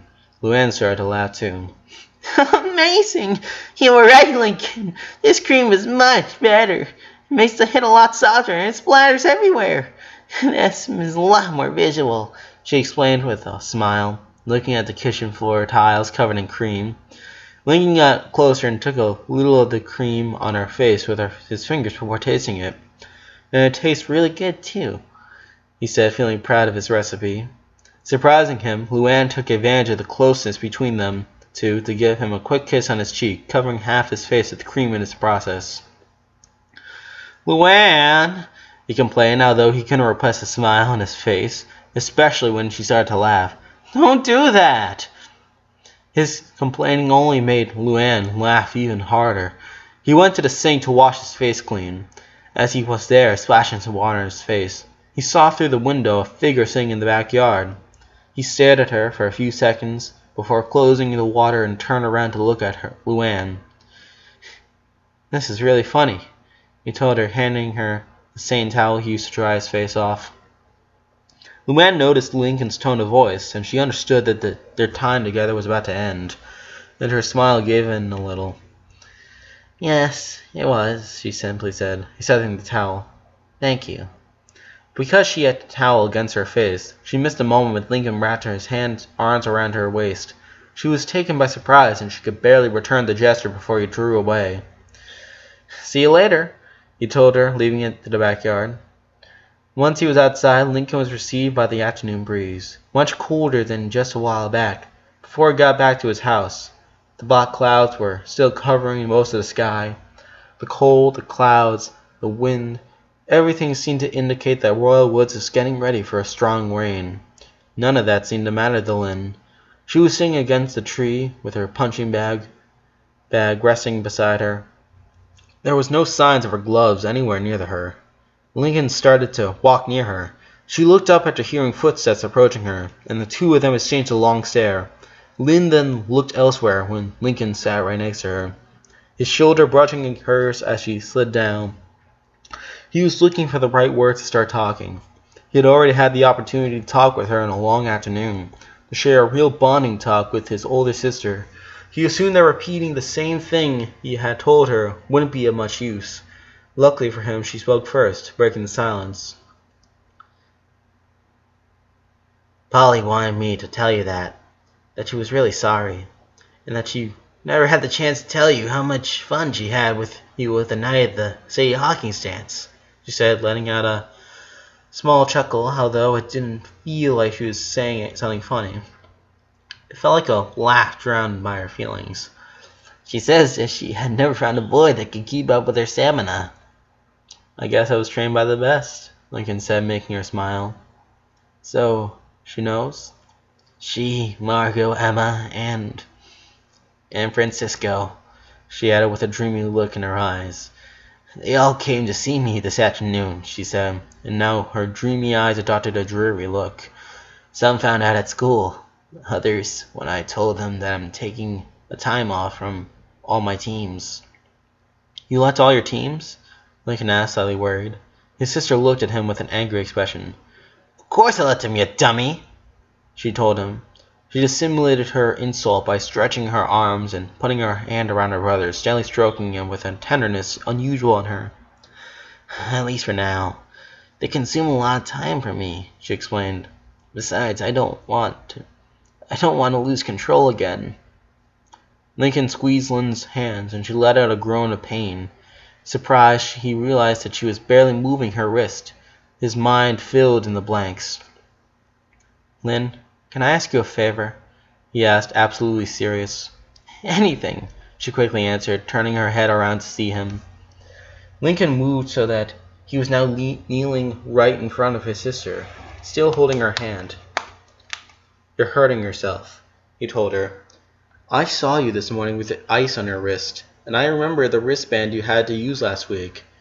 Lynn, please stop hurting yourself. Don't. Hey, look at me. Look at me." Risking being punched in the face by her, Lincoln put a hand under her chest and made her, with a soft, gentle push, focus her eyes on his own. He stroked her cheek with his thumb. "Lynn, promise me that you won't keep doing this." "Lincoln, I don't want you to overdo yourself, to get you hurt. Please don't. It makes me sad." Lynn started to have difficulty breathing, trying her best to contain her crying. An injured wrist hurts less than this," she confessed in a whisper, with a hand pressed against her chest. "Lynn, you're not alone. I know you never were the most open girl when it comes to sharing her feelings, but this is some heavy stuff," he told her, trying to find the right words. "You don't have to be the tough girl. Nobody can always be strong. I'm still here. You can still come to see me whenever you feel bad. And when you can't, you'll have 9 other sisters with which you'll be able to to talk or just be with them. Lynn released him and used her hands to cover her eyes. She was silent, but Lincoln had no doubts of what was going on behind her hands. He leaned against her and hugged her, letting her let on her feelings, to cry all her worries out. Lincoln, better than nobody else, knew what keeping your emotions bottled up inside you could cause. That's why he made sure his sister, unlike him, could count with someone to rely on, someone to share the pain with. He hugged her for 10 more minutes, and she cried in her silence. He didn't say anything, he just embraced her. They'd been through a similar thing a few days ago, so there was nothing to be added. Not for Lincoln, at least. "I'm sorry," Lynn said. "I forgive you." She let out a bitter laugh. "You don't even know what I'm apologizing for. That would have changed my answer." She snuggled against him even more. "God, this is what really pisses me off," she said, not caring about the language was using in front of her little brother. "Always forgiving, never getting angry." "I'm not a saint, Lynn," he said with a smile. "You know that as much as I do." She didn't say anything else. She remained in silence, a somewhat uncomfortable silence that Lincoln was quick to interpret. "What did you want to apologize for?" he asked. Lynn sighed. "Everything. So many things. So many times I hit you. So many pranks I pulled on you. All the times I got mad at you for no reason. Lincoln, seriously, I'm really sorry. What I did to you that time, with the bad luck stuff, you already told me you were sorry, and I forgave you for that. That was months ago. Haven't you gotten over it?" "I thought I had. I thought it was okay, but it's not," she painfully admitted. "I know you told me that you forgive me, and I believe that you when you say it. The fact that you can forgive me so easily makes me feel even worse. Besides..." "What?" asked Lincoln after a prolonged silence. Lynn once again looked right into Lincoln's eyes. Her red eyes, slightly swollen, were now looking at him with renewed emotion. "Every time I felt bad about it, I've always told myself that someday I would repay you, that someday I would start treating you better. Every time I made fun of you, forced you to play with me, I think, next time I'll treat him better. Another day it'll be. And for taking so long..." She used her forearms to wipe the tears from her eyes, trying to get a good look at her brother. "I never treated you well. I never told you this, but I want you to know. You're the best little brother in the world, and you didn't deserve a sister that would treat you like that."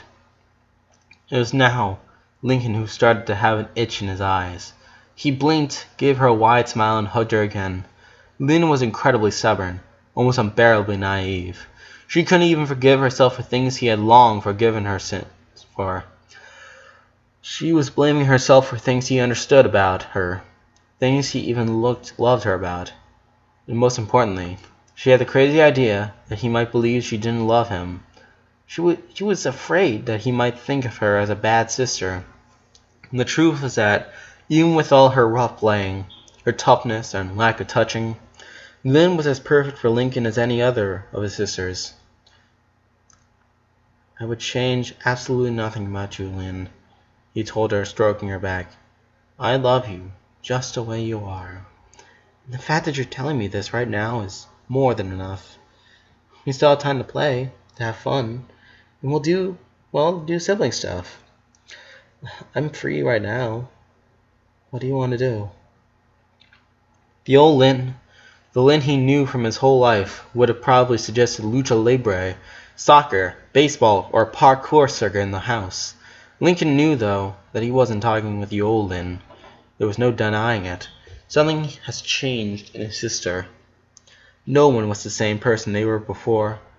He assumed she'd say something else, something they could do together, but more relaxed, adapted to his current condition. What he didn't expect was for Lynn to look at him with sad eyes, to bite her lip and sigh, And of course he wasn't expecting her to say what she said. I would give it all away. My sports, my trophies, everything, just to have more time with you, she told him, breaking the hug, almost shunning from his touch. But I've already stolen a lot of your time for myself. The other day, later that night. Whoa, hang on a second. You didn't steal from me. No one. He started to protest, but Lynn shushed him and put a finger on his lips. Lincoln, I'm not the only one that needs you, she said painfully. Lucy, you should check on her. Last night, I was with her all afternoon. We even bunked in my bed. And Lincoln, I don't know how to help her. Lucy. Lincoln was shaking just by thinking how his little sister might be feeling. How she could be coping with his tragedy. After that fateful Sunday when he passed out in the park, Lucy's reaction had been one of his major concerns. That really small talk in the junkyard had barely helped him understand what was going on inside her mind. The biggest conclusion he could make out of that was that Lucy, after all, feared death just like everyone else. I see, he finally said, considering his options. All right, if you say so. He stood up, ready to go back into the house, heading to Lynn and Lucy's room.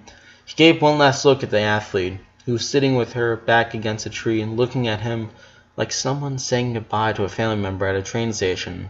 He just took 2 steps away from her before changing his mind. Come with me, he invited her. What? No, she needs you.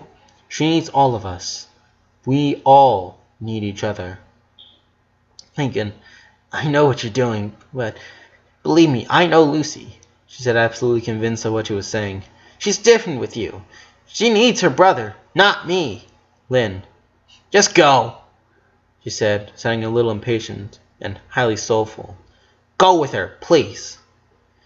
Lucy and Lynn might fight a lot, but no one could deny just how much they loved and were worried for each other. To find Lucy lying still in her bed was nothing new. One of her favorite hobbies was to play dead. In theory, it should have been a relief for Lincoln to see her like that.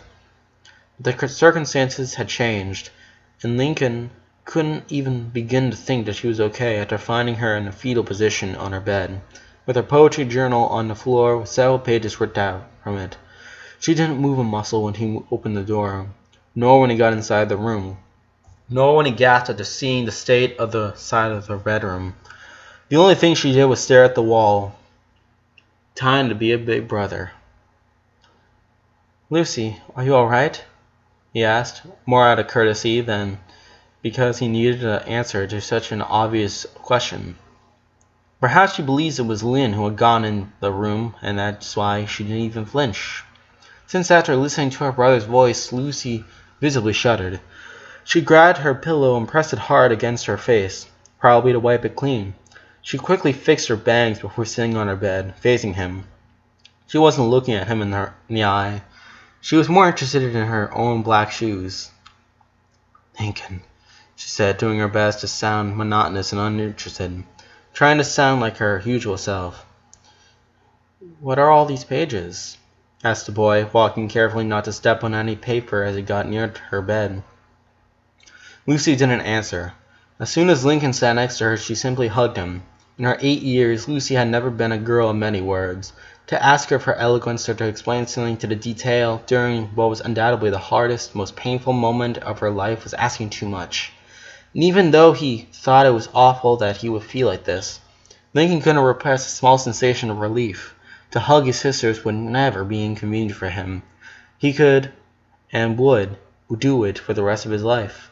Which actually wasn't saying a lot. He would gladly give a hug to any one of them that would ask him to. What he was having trouble doing was talking. Words, emotive chats, it was impossible to avoid them. They were bound to happen. It was the most logical thing, and he knew he should expect more of them. It was obvious that he'd seen his sisters in a vulnerable position, and he would talk with them and try to make them feel better.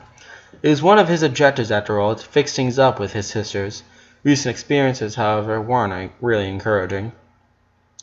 Luann was still locked in her world of videotapes and recordings. Lynn was still pushing herself to her limit, to the point of hurting herself. Before going into Lucy's room, he quickly checked on Luna, just to find the rocker lying on her bed with her headphones at maximum volume. Even from the door, Lincoln had recognized the playlist. It was the same songs he had watched her listen to when the radio announced the death of that drummer from an English band she really liked. The same songs she had lost herself into for a whole week after her short fight with Sam.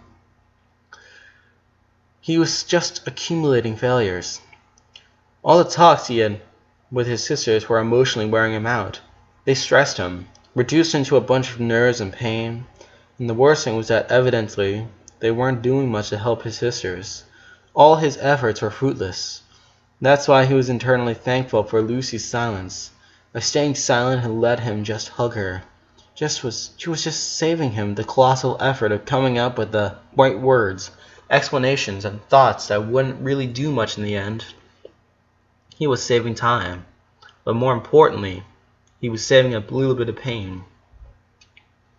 The best thing for him would have been to remain in silence and simply wait for Lucy to calm down. Try to avoid creating a new moment that would drain him once again. But Lincoln was simply incapable of doing that. With his scared sister in his arms, he couldn't just stay there and let her suffer. A voice inside him was screaming for him to say something about it. "You can trust me, Lucy," he said, moving slightly back and forth, lovingly rubbing her arms. "What did you do to your poetry journal?" I can't." She was choked by her words. He didn't rush her. He simply kept stroking her arms and back, giving her time to pull herself together. I can't do it anymore." "You can't what?" Lincoln softly asked. "Right," Lucy answered, burying her face in Lincoln's chest. "I can't. Everything I write, everything I can think of. I enjoyed my poems all my life. But now that every time I think about that..." All her body was shaken like a leaf brushed by the wind. "I don't want to write more poems," she finally said. "They're supposed to help me escape reality. They should. They should help me get through tough times. They shouldn't make me feel this bad." Lincoln was already trying to come up with a solution to this problem. His little sister loved poetry. She was such a talented writer, incredibly creative, and with a tremendous potential. She couldn't resign to one of her true passions. This was very much like Luna trying to forget music so she wouldn't feel depressed for all the songs that reminded her of Lincoln. He couldn't let this happen. He was starting to get a bit tired of the position in which he was holding his sister, so I moved a bit to get more comfortable. When he moved, however, he heard a sound. He found out a folded sheet of paper between the blankets. Lucy saw it too. I tried to write something," she admitted. "Do you mind reading it to me?" Lincoln asked her. The silence and Lucy's impassivity told Lincoln that she wasn't especially interested in sharing it. "Please?" he begged. "I love your poems. I've always had." For the first time since the previous day, Lucy sighed. It was music for Lincoln's ears. Lucy's sighs were an important part of his life just as much as Luann's puns, Luna's jams, or Lisa's experiments. With trembling hands, Lucy grabbed the page and faced it to folds, trying to make it readable again. She stared at the manuscript and gave one last look at Lincoln. He nodded to reassure her, and Lucy started to read. "I don't blame the ones who doesn't read poetry. I'm afraid of the ones that see it and feel nothing. I'd rather have a cold tear than empty slots, that for silencing cries they lie to themselves. And how do I know the eternal is an insult, if no one gives the hour to the clock? And who protects the umbrella from the rain, if no one lights under the shadow of the sun? I'm nothing but skin and bones, in which filthy motel are the manuals of God.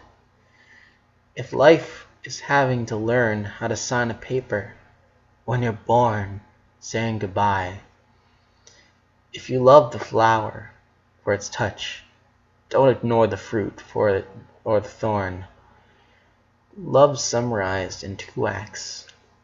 dressed in all white, and finished in black. You can't see shining moons if you don't start from the darkness. How infinite an instant may become, and how fleeting the eternity is. As soon as she finished reading it, Lucy hugged Lincoln once again. He wasn't the most clever kid when it came to analyzing poetry. He didn't understand much of rhetorical figures or metric, and his vocabulary wasn't particularly ample. He had trouble understanding some of the verses he had just heard, but even so, he understood the general idea, and he knew what was going on with her. That poem was an invaluable x-ray on her feelings. "That was really beautiful, Luce," he told her, honestly impressed. "Really good." "Thank you," she said. "Can I make a suggestion?" "Yes." "You're so good writing poems about what you feel. You're so amazing about it. You shouldn't stop doing that." "But what I feel right now." "What is it?" he interrupted her. "What is it that you feel? In that precise moment. And I know it's been a hard day for you. I know you probably feel sad, furious, worried. But right now, speaking to me as I'm embracing you, what do you really feel?" The little goth girl took her time to answer. She closed her eyes and started to take deep breaths. Lincoln felt every moment her chest made, every mouthful of air that was inside her lungs. It seemed like an easy question, but he knew it wasn't easy to answer at all. And more importantly, he knew that Lucy would understand what he meant. After all, she was such a clever girl. After silent minutes of pondering, Lucy finally answered him. "Love," she simply said, turning her head to look right into Lincoln's eyes. Finally, he allowed himself to smile. He tenderly stroked Lucy's bright cheek. I never done this before, but can I ask you to write a poem for me?" "A poem?"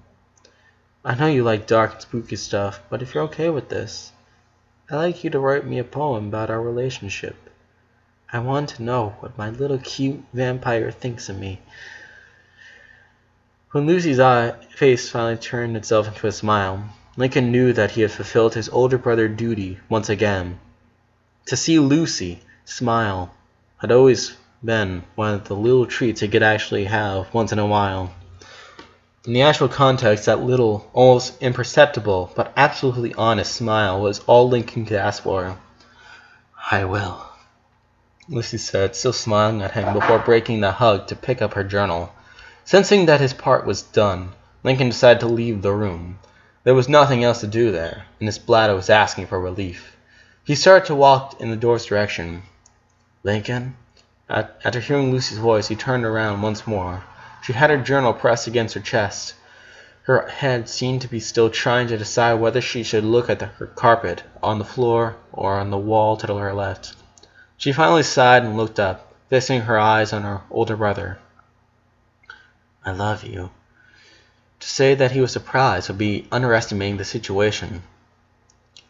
Just as he would simply say that those words had made him extremely happy. Lincoln, for some reason, was really touched at hearing her cute little sister, one of the most reluctant of the Loud family when it came to sharing her feelings, telling him something so exquisite in such a spontaneous way. Of course he knew she loved him. They all loved each other. They were really close siblings. There was no doubt that they had strong ties between them. Lately, however, Lincoln had realized that these simple gestures were starting to gain a lot of meaning. He thanked her. He told her that he loved her too, and then he quickly went to the bathroom.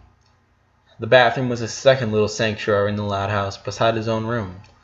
While it was true that he had to share the bathroom with 10 sisters and that therefore there was always someone asking in a rude way to hurry up, the truth is that everyone respected the privacy of the room. During his 11 years, the bathroom had always been a little refuge. That's why, knowing he was protected from intrusions, he turned on the shower so the noise would muffle his desperate crying. He cried for such a long time, not even knowing what was triggering such crying. It was an intense bawl that he was trying to control to the best of his ability, a weeping that came from deep within. He clenched his fists until his fingers started to hurt and his knuckles got white. He had to clean his nose at least 20 times, using a giant amount of paper. He wanted to grab one of Lori's golf clubs so he could start smashing and destroying the tiles, the mirror, the cases, everything. He tried to take a deep breath to get a grip, but every little gesture seemed to make everything worse. The shower he turned on as a facade to hide his crying ended up becoming a real one. Just the warm water falling on his face and his back managed to relax him a little bit. And even so, when he got out of the tub and started to dry off with a towel in front of the mirror, he couldn't help but look at his face, and completely drained out of his energies, to feel exhausted, depressed. Still, he was surprised to see that his eye bags had gotten notoriously better. They were now barely more noticeable than usual. He assumed that Lisa's flu antidote was somehow related to it. But even though the eye bags looked better and the wrinkles around his eyes were less, he noticed how his iris lacked some brightness, a spark that was now gone. And finally, he looked at his hair, his pure, ashen hair. For all these years, that hair had been one of the most outstanding aspects. Everyone knew him as the white-haired boy just as much as they knew him as the kid with 10 sisters. The peculiar color had caused him a lot of trouble, those being bullies that would pick on him or some jokes in the school cafeteria. Still, Lincoln had always been proud of his hair. He thought it made him special. He was happy with his white hair. At least he had always been happy about it until he found out that the color was a consequence of the tumors in his head. Now, as he stared at his reflection, the only thing he could feel was disgust, fury. He looked to his right to his case. All his sister's hair products were there, dyeing, sprays, and scissors. He grabbed them with a shaking hand. As he looked at himself in the mirror, he grabbed a lock of white hair with his left hand, stretched it out, and opened his scissors. The simple flicker of his fingers and that damned hair, that vile reminder of what was happening to him, would fall to the sink, and it would be gone. It was a matter of doing it again and again, over and over, until he would become bald. People with cancer in movies ended up bald anyway for the treatment, right? He didn't have cancer exactly, but who cared? Everyone thought of him as a vulnerable, weak kid. Why shouldn't he look like one? His hair wouldn't have the last word. It wouldn't define him. He was much more than his white hair, much more. He was... What was he? Who was he? Who was Lincoln Loud, really? He suddenly let go of the scissors when he felt dangerously close to his naked feet. He didn't realize he was shaking so bad. No, it wasn't worth it. Why would he do such a drastic thing? The hair itself wasn't the problem. The problem was another thing, and that was easier to fix. He had the solution right in front of him. Quickly dressing up again, and with his hair so wet, Lincoln left the bathroom and opened the first door to his right. Never in his life had he dared to come in unannounced, but he honestly didn't care anymore. That wasn't a worry. He went inside the room, found his older sister sitting on her bed with some kind of magazine in her hands. "Lincoln!" Lenny screamed, startled by the presence, quickly hiding the magazine under her pillow. "What was that?" he asked, surprised by her sister's reaction. Lenny started to stutter, and Lincoln could see a drop of sweat appearing on her forehead. After a few seconds trying to form a coherent speech, Lenny sighed. "Linky, I don't know how to lie. I never knew how to do it. If you ask me about it, I'll tell you. I'll have to tell you. And I really, really need this to be a secret." Lenny trying to hide something from him was new for Lincoln. She was too pure and innocent to have dark secrets, to be preparing an evil prank, or to want to keep something good for herself. The fact that she was desperately asking himself not ask her any questions meant that something serious was going on, and of course his curiosity was rocketed to the sky. He wanted to know at all costs what his adorable sister was hiding. Even so, he respected her privacy, and he loved her too much to pressure her after she asked him not to. "Don't worry, Lenny," he told her, but with what tried to be a smile. "But, are you busy?" Not at all, she said, suddenly happy as usual. That's great, 'cause I need to ask you for a favor. A big favor. Lenny stood up, walked in front of him, and grabbed his hands. She was carrying the most beautiful, joyful, and honest smile Lincoln had ever seen. Anything for you, Linky. When he explained to her what he wanted and why he needed it, however, not even Lenny was able to keep her smile on. An hour and a half later, Lenny had called for an emergency sibling meeting in his room. They had, of course, dropped everything they were doing. Lori had gotten home as fast as she could, and Lynn even forced Lisa to leave her lab so she could assist to the reunion. Lenny had summoned them, but she and Lincoln were nowhere to be seen. The twins were about to start crying from the anxiousness and not knowing what was going on. But right then, Lenny opened up the door. Lola jumped over her and tackled her to the ground, while everyone was gathered around her and spoke at the same time. Lenny was overwhelmed and a little scared, so Lori had to intervene and calm them down. Lenny, what's going on? Why'd you call us? The second oldest sister asked everyone else to take a seat. Her sisters looked at each other confused, but they did it. They sat on the bed and the floor, still nervous, still anxious to know what was going on. Where the heck was Lincoln? Lenny stood in front of the closed bedroom door. Guys, Lincoln is okay, she said, making them all sigh in relief. Lola let herself be hugged by Lana. He asked me for a favor. What favor? Lana asked. Let her finish, Lynn scolded her. What favor? See, he has Doctors told Lincoln that his hair is white because of Papa. What? As a twin, what does that mean?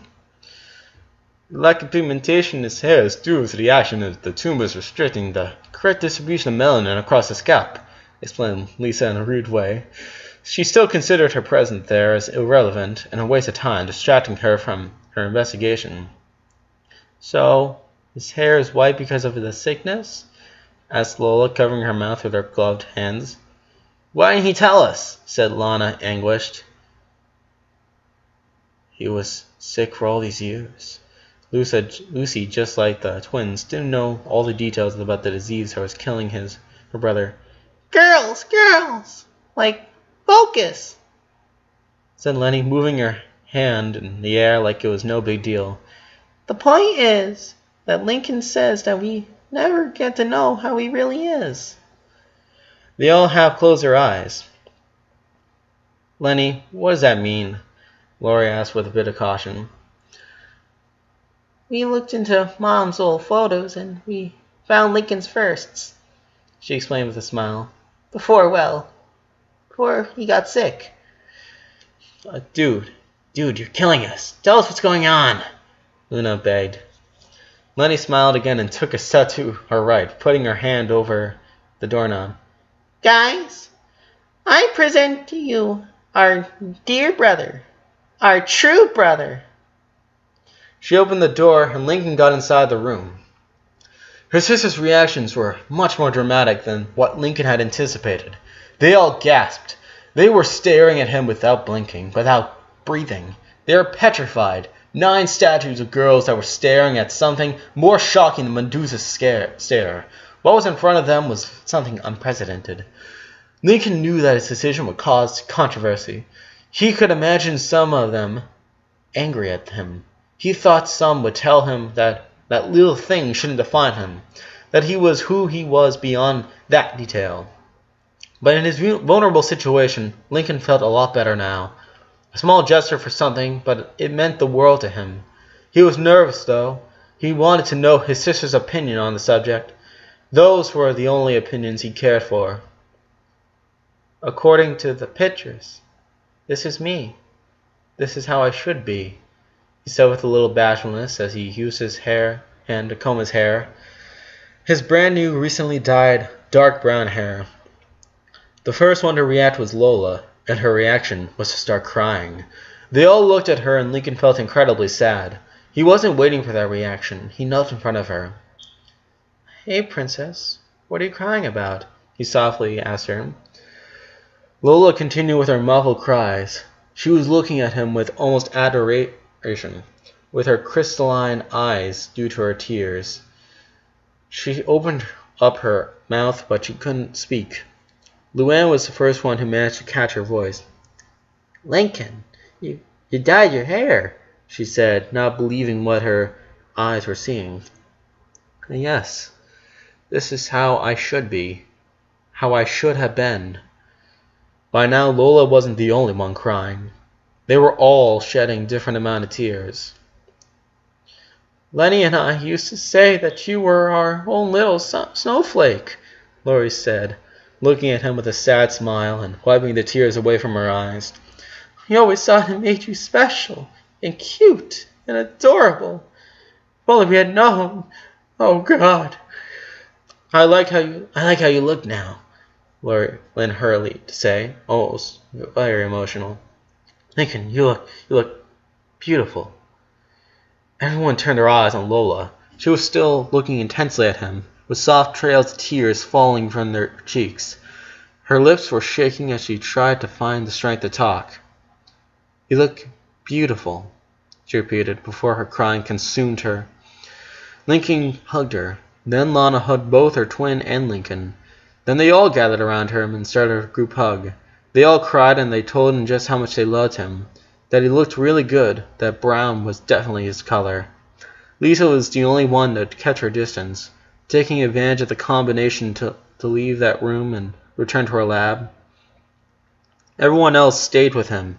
They were all really touched by the situation. The only one that seemed to be slightly confused was Lily. She was looking at Lincoln with curiosity, but she wasn't hugging him and she didn't give him little kisses. She was looking at him until Lincoln looked back at her. Lily, it's me, Lincoln, she said with a smile, taking her in his arms. I know it's a little different, but it's me. He could see the confusion in Lily's eyes.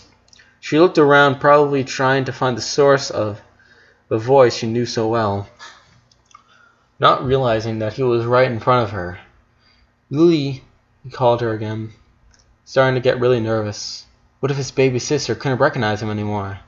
The baby stared at him, and in a completely desperate act, Lincoln have her a kiss on the tip of the nose, like he always did whenever he put her to sleep. Lily drew her head back from the surprise and looked at Lincoln with open eyes. She looked at him for a good 10 seconds before she gave him a smile as pure as a baby's. Inky! She finally said, hugging her brother. Everyone started to clap and let out some relieved laughs while Lincoln hugged his baby sister and took that worry off his shoulder. At least for the moment, everything was all right. Lying on his bed after spending some minutes brushing his new brown hair in front of the mirror, Lincoln tried to dial her phone. After an extremely busy day where he had put up with all and every single one of her sisters and with Clyde's, he already knew what he wanted to do the next day, or at least during the next morning/afternoon. He dialed the number he knew by heart, how, and lied down once again, heads up, staring at his roof. He had to just wait 10 seconds until he answered the call. Lincoln, she said the excitedly girly voice from the other line. Hey, Ronnie Ann, he greeted her, smiling out of nowhere. Did I wake you up? His friend's adorable laughter made his heart happy. Who do you think you're talking to, lame-o? No, I was thinking. I was thinking about you too, he dared to say, knowing very well what he was provoking. I never said, she sighed in the middle of the sentence. Yes, I was thinking of you. Whatever, how are you? All good here. How are you? Good. It was odd for them to be facing a silence with each other. Usually their conversations were really cheerful and entertaining. Why'd you call me? She finally asked. A couple of things. First of all, I wanted to apologize. Apologize? These past few days, I barely talked to you. I'm really sorry. Honestly, it's just to my sisters. Lincoln, she interrupted him. You have nothing to apologize for. I get it. Don't worry. Honestly. His smile became even wider. Thank you. And why else did you call me? Because I wanted to hear your voice. He answered right out of the blue, not trying to dissimulate his excitement for talking with her anymore. Lincoln! Dang it, she said, and just listening to her voice, you can imagine her blush face. I'd love to see you tomorrow. Are you free after school? Are you kidding me, Lincoln? Come to my place tomorrow morning. Really? But what about your classes? Don't worry, I can skip a day, or two if you want. He laughed.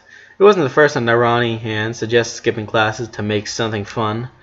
He was about to comment about what he'd like to do, but someone opened the bedroom door. He turned around and saw Lowell and Lana both wearing their pajamas with their pillows under their arms. Lincoln, said the two in unison, looking at him with puppy eyes. Can we sleep with you tonight? Asked Lana. Please? There was only one right answer to that question. Of course you can, you guys. Just give me a second, he said, pointing to his cell phone. Hey, Ronnie Ann. I heard them, Lincoln, he said with easiness. Go and get some rest. I'll wait for you tomorrow with a big breakfast. I'll hold you to that, he said, drooling at their pitching those delicious waffles she had once cooked him. The two of them laughed. Good night, Ronnie Ann. Good night, Lincoln. He dropped his phone on the desk and looked at his sisters. Come on, hop in. He moved, moving to his middle bed, so there was still an empty space on each side of them. The kids quickly arranged themselves, snuggling against their brother. Lincoln put his arms around the girls and brought them to himself a little bit more. I love you, the two little girls said at the same time before closing their eyes. Lincoln smiled.